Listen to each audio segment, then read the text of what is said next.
Hello, I'm with Jim Hengy, a 71-year-old retired chemist who's worked for 45 years. Jim is going to tell us a little about the Second World War, his experience through it, what he's learned from it, and his opinion of it. First, I'd like to open up the interview by asking Jim, what was your association with the war?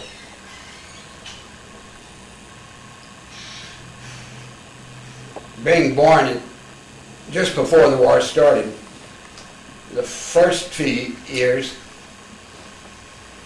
was very little. Then I started realizing what the war was about.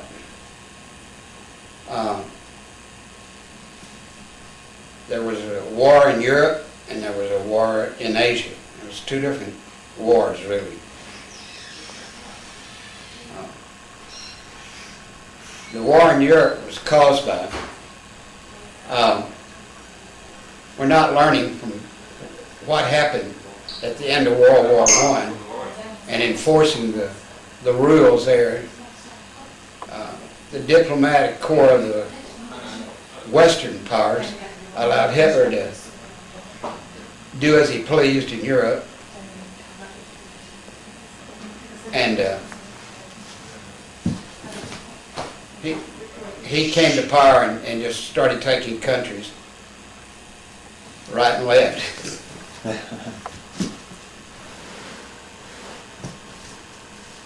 My feelings on the war is that it could have been, at least the war in Europe could have been avoided if the powers that be had shut Hitler down and financially forced him from power. But we don't learn from our mistakes, and we still haven't, I don't think. We still fight wars, needless wars. Maybe man will learn, but I hope it's not too late. That's a good point, Jim. Very good answer. Do you believe there could have been an alternative solution to stopping the corrupt force in Europe and Asia? In Europe, yes, there could have been. In Asia, maybe, I don't think so. Because the two groups of people have totally different mindset. Greed played a big role in the war in Asia. Japan needed a market for they were having this industrial revolution there, a boom. And they had goods they had to sell. And they needed rubber from Southeast Asia. They needed raw materials for the market. And there was a lot of greed there. In Europe, greed wasn't so much of the cause, but just man trying to dominate other men was the main cause there. Yeah. And by that, are you referring to Hitler's force, the Nazis? Yeah. Do you believe that the Nazis' motive was driven by pure bigotry and racism, or were there any things that might have caused the Holocaust during World War II? Oh, many of the Nazis were racist. And yet, to be honest with you, the Jews had put Germany on the world, in the world market, because they controlled some of the money in the country, and they wanted Germany to grow. And Hitler and his gang of thugs, I call it, they didn't want the Jews to have any say-so. Yeah. That's why they took them to the camps, exterminated them. Yeah.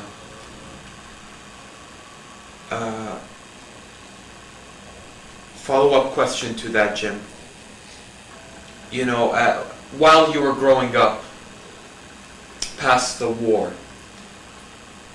the facts that you were taught, would you say they're consistent to the facts that are being taught to this generation, or have they changed? Have they been embellished so that maybe it appears to be less insulting to the United States? What were you taught as a child about World War II, about the Holocaust, about Hitler? Well, I was taught that war was wrong. You should only have war as the last means to settle something. And yet, if you had war, you should do all in your power to, to make it stand for something. Yeah. I don't believe in taking lives, but if you have to have war, it should be for the good and not for the evil.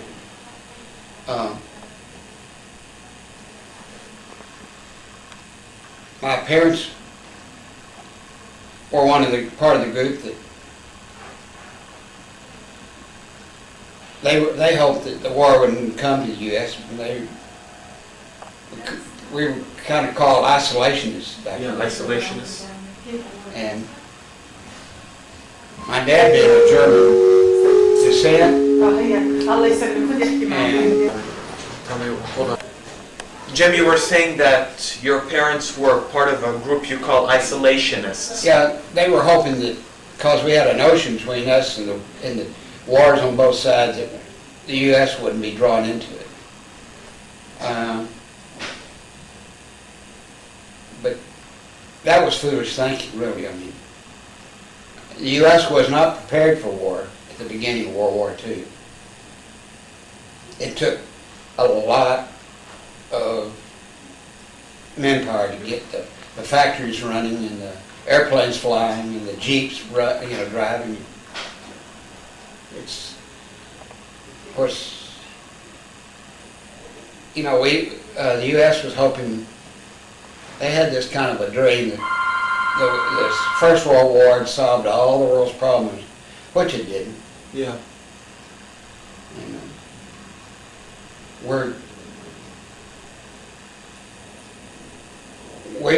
weren't prepared for war. A lot of people in the United States didn't want the war. There was a great mass of German immigrants here. They make up the majority in the United States at that time. Yeah. That belonged to a group called the BUN, B-U-N. They were led by some defrocked priests from the Catholic and the Lutheran churches. Yeah. I'm not knocking the churches, but these people, I hate to say it, they wanted the same thing Hitler did. Really?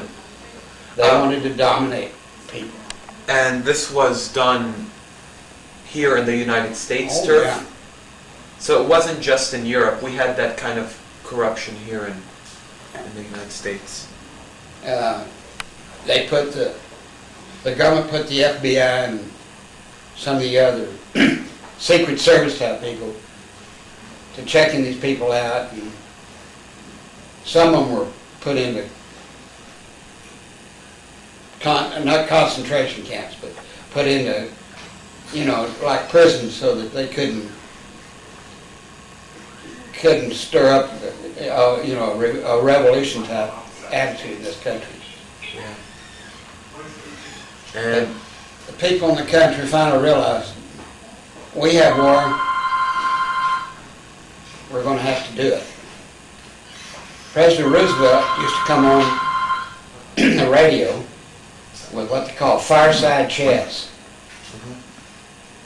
And one that I remember, actually, I wasn't very old, maybe 6 or 7.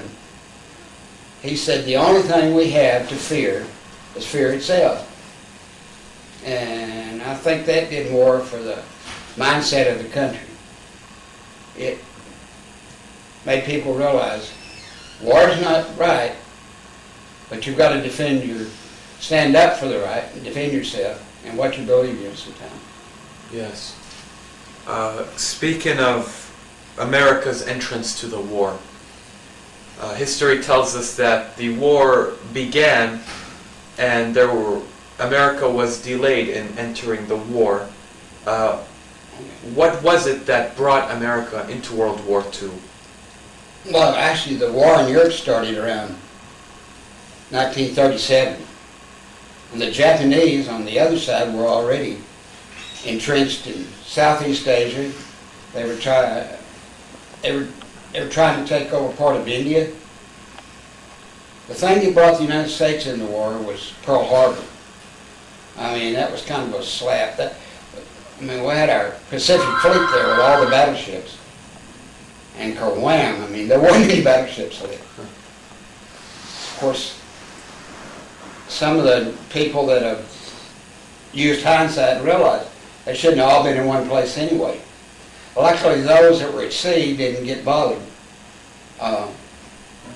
They also bombed the bay at Manila in the Philippines and took out a big military post there. But I don't know. America didn't have the mindset for war when it came in. It's just, we just weren't there yet. The government hired public relations people to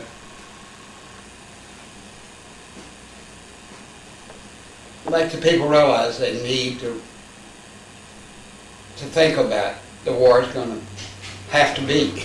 Yeah. I mean, there were so many people against it. One thing I do remember in the war, all the Japanese on the Pacific coast were taken from their homes, sent to camps. Some were sent to camps in the Rockies. They weren't mistreated, but they were subjugated, I'll say that, per the request of the president. Some even came to Texas, down in the valley. Some came to Arkansas. There were some German people, like the ones I described a while ago, the Buns. Some of those people were in the Texas and Arkansas camps. Most people don't realize that the Japanese race that was here, there was a lot of the young people, they joined the service already. But they were put in the war in Europe. They didn't want them to have to go against their kinsmen from Japan, which was a good thing. You know, like the Civil War happened here. Yeah. Cousins shot at cousins. Cousins. Brothers killed brothers. But, the Japanese were mistreated that way, I think. Yeah. It was just a panic by our government. I love how you separated the World War II in two main sections. You said there was a war that occurred in Europe that was driven by the corruption and the growth of Germany, and the war in the islands. Okay. What motivated Japan to attack Pearl Harbor in the first place? They wanted, by attacking Pearl Harbor, they thought they might be sending a message to the U.S. Stay out of our backyard. Don't bring your goods to sell there. We're going to be the dominant power there. And I think if we had, that had been the end of it. But Japan went down and invaded the Philippines, which was an American protectorate at that time. And mistreated a lot of people that were not soldiers, nurses. And I know a man that they went on what they call the Bataan March. They walked through the jungle for 100 and something miles, and half of them all died. And but early, when the war first started early, the military people that had any foresight realize we can't fight a full-scale war in the Pacific and in Europe. So they slowed down the war in Japan by just, and you know, at first it was a defensive war, and then before they went on offense, they sent a lot of the troops over to Europe. And then the Navy and the Marines started taking just island hopping. They knew they could not take the mainland of Japan without losing at least a minimum of 1 million people. Wow. So that's why they just didn't get in a hurry to take take back what the Japanese had taken. So they had moved in increments, so to speak. Oh yeah, it was a war of attrition. They just go to this island and take it. But the Japanese had even tried to take part of Australia. They bombed the northern cities in Australia. And we had a hard time defending that down there. But, you know, the country couldn't fight a good war, you know, could not fight well with being divided like this.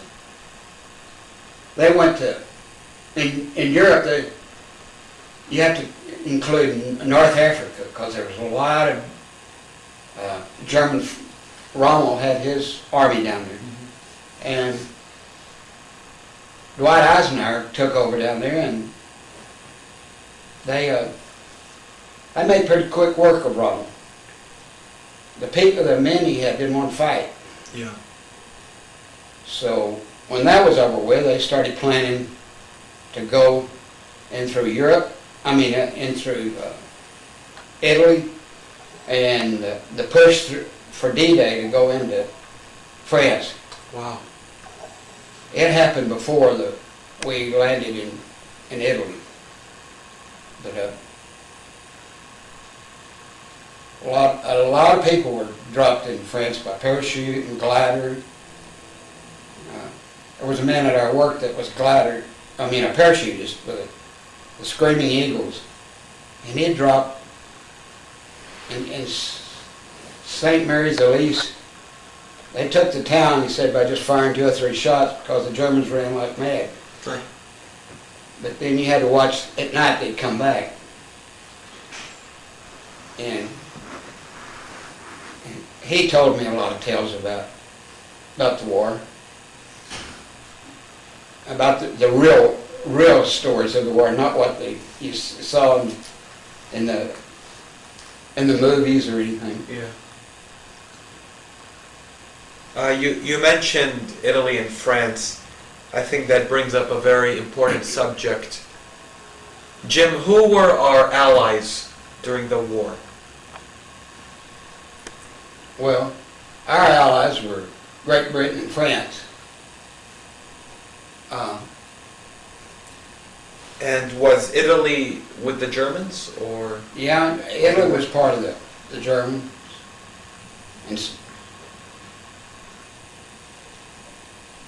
But Italy, they're lovers, not fighters. Yeah. They had this guy named Mussolini that was the head. Mussolini. He was kind of like Hitler. He had big dreams. But he took some of his soldiers from the war effort, went down to Ethiopia, and those people with spears and rocks and clubs ran them out. Yeah. And that kept Germany from going into Russia at the right time. Oh, Hitler was mad about that. You invade Russia in the spring because you don't go into Russia in the winter. You freeze to death. But Hitler made a mistake. Oh, Russia was also on our side. Yeah. If it suited their means. If it hadn't been for the U.S., soldiers would all walk to the front. We delivered trucks and guns, because you have to realize the revolution in Russia came just about the time of the World War I. So the Russians had just, shut down they had a lot of soldiers, but they didn't have anything to fight with. I felt sorry for them that way. They had lots and lots of soldiers. This same man I told you about at our work, he ended up being on the general staff in Berlin. And he said he kind of felt strange sitting there right in the city. He told me how many. Said there was 1 million Russian soldiers surrounding Wow. them. And yet we flew those airplanes over their heads and took food to Berlin. He was the one also that went into one of the prison camps where the Jewish people were. And they weren't just Jews. There were Catholics there. Wow. There were, yeah. And that's strange because so many Germans are Catholic. The southern Germans are. The northern Germans are Lutheran. But the priest, the Catholic priest in Germany tried to stop the war and they couldn't do anything with it. Yeah. So they got herded up and sent off. But when he went into this camp there, he was one of the first, say, 25, 30 soldiers to go in there. He pulled out his little Leica camera and started taking pictures. And the word got back to his commanding officer and he said, "You will not have those pictures developed." Wow. Because it was pretty gruesome. Yeah. Said they pulled people out of ovens and poured water on them to keep them from burning. They were on fire. But said, and these people that nowadays say the Holocaust didn't happen, I saw the pictures. It happened. Yeah. Here again, that shouldn't have happened. That was the kind of people we were fighting. And I'm not saying all the Germans were that way. Less than 10%. Really? Were part of the Nazi? The Nazi group, yeah. Oh. That's why so many, there's a movie on right now about trying to, do away with Hitler. Uh-huh. And, The one with Tom Cruise in it, I believe. huh? Is it the one with Tom Cruise? I don't know, but The Bell Cries? this, No humor. he belonged to a group. There was a lot of German generals even belonged to it. And his detonators in his suitcase didn't detonate all the bombs, so Hitler didn't get killed. But if he had 2 or 3 other German generals, one that was head of the Navy, one that was head of the Wehrmacht, just the army, not the Nazi side, and another one, they would have surrendered Germany to the Allies if we would have let the German soldiers go to the Eastern Front and keep the Russians out. They didn't want the Russians in there. And why was that? Well, Germany had gone into Russia and just slaughtered a lot of people in one of the towns there. I mean, one of the large cities. I mean, they fought all through a winter there, knowing that they probably never gotten out. Yeah, it was. The Russians and the Germans don't like each other, Yeah. to be honest with you, over that. Yeah.